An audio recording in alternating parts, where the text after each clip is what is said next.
All right, a lot of people don't know about the Karen Mildrenberg, first woman athlete who made $1 million. That's right. Forefront. What made you want to come on board to tell us, to compose for this very interesting story? Yeah, the story is so interesting, like you said. Such strong characters. There's a huge history there with all these female wrestlers that kind of started this community and got the sport really off the ground from carnivals out into these huge stadiums. And her journey was really extraordinary. And one of those things where they say it's like stranger than fiction. Like her whole story and the drama they went through, it's like you can't write this stuff. Like it's amazing and wild, the kind of things she went through.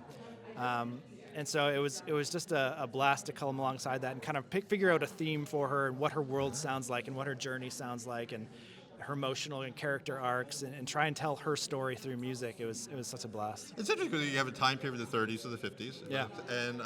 And mixing with wrestling, that must be kind of interesting composing challenge. It was. Because they're, not think you linked necessarily. You would think it automatically linked. I know. I mean, we really went into this with like an idea to capture the sound of the South and the intensity of the wrestling. So we used a ton of like kind of a mixture of blues, folk, Americana, like a lot of soloist instruments, some really heavy strumming guitars and banjo and percussion to kind of match the vibe of the carnivals in the beginning. And so it wasn't this big orchestral production.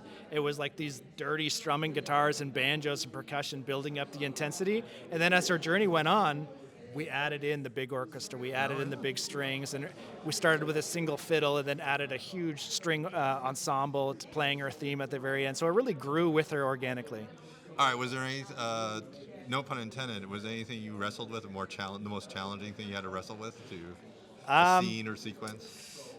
What was challenging? I mean, it was probably the most fun I've had on a project. There wasn't a ton of challenges. We did incorporate the director, Ash, had an idea to incorporate Dust in the Wind for this main relationship theme between her and this character, G-Bill. And so we incorporated this whole Dust in the Wind theme that we eventually made a whole cover out of, and we had Corey Taylor sing on it, Bad Omens sing on it.